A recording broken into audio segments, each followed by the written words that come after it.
ரங்கராஜ் பாண்டே, மணிகண்டன், பழனி, எழிலரசி, கபிலா விசாலாட்சி, ஹேமவர்த்தினி, நாராயண கோவிந்தன் பங்கேற்கும் சாணக்கியாவின் சில் பட்டிமன்றம் ஆகஸ்ட் 8 சனி மாலை 6 மணிக்கு. இடம் காயத்ரி மஹால், காங்கேயம் ரோடு, திருப்பூர். அனைவரும் வருக. அனுமதி இலவசம். நான் தான் அட்ராசிட்டி ஆறுமுகம் பேசுறேன். எல்லாரும் அட்டன் பண்ணீங்க. என்னப்பா தம்பி, எப்படி இருக்க? என்ன போயிட்டு இருக்கு? பேசி ரொம்ப நாள் ஆச்சு. ஆமாண்ணே, ஒரு சின்ன வேலை ஊர் பக்கமா போயிருந்தேன். ஆமா, எனக்கு சில பல வேலைகள் ஆகி போச்சு. அதுக்கப்புறம் நிறைய சம்பவம் நடந்து போச்சுல. சம்போ சிவ சம்போ, சிவ சிவ சம்போ, சம்போ சிவ சம்போ. ஆமா, நீங்க இன்னும் நிறைய வச்சிருப்பீங்களே உள்ளுக்குள்ள ஏதாவது? ஆமா, ஒரு பக்கம் ரைடு மேல ரைடு விடுறாங்கோ, எஃப்ஐஆர் ஃபைல் பண்றாங்கோ, கரூர்காரர் அப்படியே சுப்ரீம் கோர்ட் போறாரு, நிறைய விஷயம் நடந்து போச்சு. ஆமா ஆமா, இது போக இன்னும் முக்கியமான விஷயம்லாம் நிறைய இருக்குப்பா. என்னது? என்னன்னா, இப்போ பார்த்தீங்கன்னா, இப்போ தளபதி கட்சியோ ஆட்சிக்கு வந்ததுக்கு அப்புறம் முதன்முறையா பட்ஜெட் தகவலாக போகுதுல. ஆகஸ்ட் 5 நாள் குறிச்சிட்டாங்கல்ல. ஆமா ஆமா, ஆகஸ்ட் 5 மேல டெல்லி மேலிடத்துக்கு முக்கியமான நாள். ஹிஸ்டாரிக்கலாக பார்த்தோம்னா இங்கேயும் பார்த்தா அதே தேதியில் வந்து தளபதி வந்து பட்ஜெட் தகவல் பண்ணுறா. அப்படி அப்போ அன்னைக்கு பூரா பரபரப்பு தான். அந்த பட்ஜெட் கூட்டத்தொடரில் முக்கியமான ஒரு முடிவெடுக்க போறாங்களாமா. எதை பத்தி? என்னன்னா, அந்த டாஸ்மாக் இருக்கிற டாஸ்மாக், ஆமா, அதெல்லாம் முன்னாடி இருந்த மாதிரி அப்படியே கம்ப்ளீட்டா பிரைவேட் கிட்ட அப்படியே கொடுத்துடலாம் அப்படிங்கிற மாதிரி ஒரு முடிவு எடுக்கலாம். கவர்மெண்ட் கண்ட்ரோல் இருக்கிற கடைகளை ஃபுல்லா மொத்தமும் தனியாரா? ஆமா, என்னன்னு கேட்டீங்கன்னா, இப்ப எது நடந்தாலும் பழிவேது கவர்மெண்ட் மேல தானே வருது. ஆமா, அதனால வந்து மொத்தமா கொடுத்துட்டு கண்ட்ரோல் இருக்கிறத ஃபுல்லா கொடுத்துட்டு நம்ம வந்து மேற்பார்வை மட்டும் பண்ணலாம் அப்படிங்கிற மாதிரி ஒரு முடிவு எடுக்கலாம். கண்ட்ரோல், அதாவது மேனேஜ் மட்டும் பண்ணலாம் அப்படிங்கிற மாதிரி ஒரு முடிவு எடுக்காங்க போல இருக்குது. இப்போ தனியார் மயமாக்குனா இந்த 10 ரூபா பிரச்சனை எல்லாம் இருக்காதோ?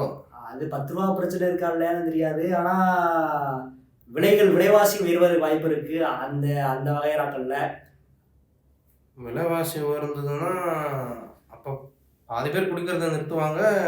ஆமா, மீதி பேர் அப்செட் ஆவாங்கோ, சில பேர் என்ன பண்ணுவாங்கன்னு தெரியாது. சரி, முதல்ல இது வந்து தாக்கல் ஆகட்டும், அடுத்து என்ன பண்ண போறாங்கிறத வெயிட் பண்ணி தான் பார்க்கணும். ரெண்டாவதா ஒரு மிக மிக மிக மிக முக்கியமான விஷயம். என்ன இத்தனை மிக போடுறீங்க? ஆமாப்பா, இப்போ சமீபத்தில் நம்ம கைதாகி வெளியில் வந்தா அப்படி இல்லை, நம்ம முதன்மையானவரை பற்றி அவதூறாக பேசினதாக ஒருத்தர், நம்ம தென் மாவட்டத்தை சேர்ந்தவர். ஆமா ஆமா, முன்னாள் அமைச்சர் இருக்கு அப்படி இல்லை. அவர் வந்து ரகசியமாக நிறைய மீட்டிங்லாம் போட்டுக்கிட்டு இருக்கா அப்படியா. என்ன சொல்றீங்க? ஆமா, இன்னும் யாரோடன்னு கேட்டீங்கன்னா அவங்க கட்சிக்காரங்க கூடலாம் கிடையாது. லோட்டஸ் கட்சி தலைவர் இருக்கா அப்படி இல்லை இங்கே, அவர் கூட. அப்புறம் நம்ம அதிபரானவர் இருக்கா அப்படி இல்லை, அவர் கூட. அப்புறம் பார்த்தீங்கன்னா தெற்கு பக்கத்துல இன்னொரு முக்கியமான ஆட்கள் இப்போ கூட ஓட்டப்பிடாரம் தொகுதியில் போட்டிட்டு அப்படி ஒருத்தர். ஆமா, நம்ம டாக்டர் ஒருத்தர் இருக்கா அப்படி. ஆமா, அவர் இருக்காருல்ல, அவர் கூட சொல்லிட்டு இந்த மாதிரி மற்ற கட்சிகளை சேர்ந்த முக்கியமான ஆட்களோடலாம் மீட்டிங் போட்டுட்டு இருக்கா அப்படியா.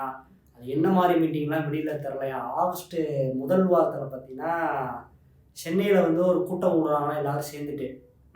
அது என்ன மாதிரியான கூட்டம்னு அறிவிப்புலாம் வரலையா. ஆகஸ்ட் முதல் வாரத்துக்கு மேலே அறிவிப்புலாம் வரும் அப்படிங்கிற மாதிரி தகவல் வந்துருக்குது. ஒரு புது வேலையில் வந்து நம்ம தென் மாவட்டத்தை சேர்ந்த மாஜி அமைச்சர் இறங்கியிருக்கிறார் அப்படிங்கிற தகவல் தான் வந்துருக்கு நமக்கு. ஏற்கனவே அதிபரை வந்து பொது வேட்பாளராக நிறுத்த போறாங்கன்னு பேசுறாங்க. அப்படி வேற, அதுவும் தெற்கு பக்கம் தான் இருக்கு அந்த தொகுதியா. ஆமா, அதுவும் அங்கதான். லோட்டஸ் கட்சிக்காரர் வர மேடையிலேயே இது எவ்வளவு அழகா பேசிட்டு இருக்காங்கல்ல. ஆமா ஆமா, இவ ரெண்டு மாசத்துக்கு முன்னாடி செஞ்சிருந்தா எப்படி நடந்திருக்கும், வேற மாதிரி ஆயிருக்கும்லாம் பேசுறாங்கல்ல. ஆமா, அது மேபி அந்த அசைன்மெண்ட் வந்து இவர்கிட்ட கொடுத்துருக்காங்களா சூரிய கட்சி அப்படின்லாம் தெரியாது. பொறுத்திருந்து ஒவ்வொன்றா வெயிட் பண்ணி தான் பார்க்கணும். மூணாவதா இன்னொரு முக்கியமான விஷயம். அது என்னன்னா, நம்ம தேனிக்காரர் இருக்கா அப்படி இல்லை, முன்னாள் முதன்மையானவர். அவர் பார்த்தீங்கன்னா அப்செட்ல போய் சூரிய கட்சியில் சேர்ந்து எம்எல்ஏ ஆயிட்டா அப்படி.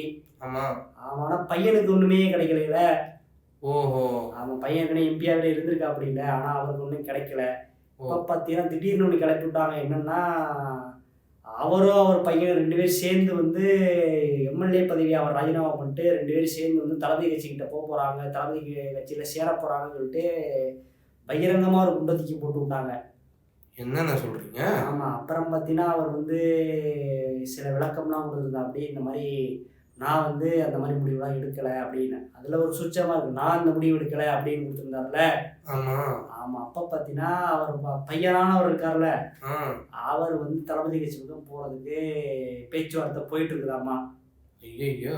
ஆமாம், அவர் தான் சூரிய கட்சிக்கு இவர் போனப்போ அவர் தான் போனார். இப்போ வந்து அவர் வந்து தளபதி கட்சி பக்கம் போகிறதுக்கு முதற்கட்ட பேச்சுவார்த்தைகள்லாம் போயிட்டு இருக்கிறாமா. விரைவில் அதுக்கான அறிவிப்பு போகிறோம் அப்படிங்கிற மாதிரி சொல்கிறான். அப்படி என்ன சொல்கிறாங்க என்னன்னு கேட்டிங்கன்னா, ஏற்கனவே எம்பியாக வேறு இருந்திருக்காருல்ல. அடுத்து பார்த்தீங்கன்னா இன்னும் ஒரு 2 வருஷத்துக்கிட்டே எல்லாம் அடுத்த எலெக்ஷனுக்கான அறிவிப்பு வந்துடும்ல. எம்பி எலெக்ஷனுக்கு கூட்டி கழிச்சு பாருங்க, கணக்கு சரியாக வருங்கிற மாதிரி நம்மளும் எல்லாத்தையும் கூட்டி கழிச்சு தான் பார்க்க வேண்டியிருக்குது.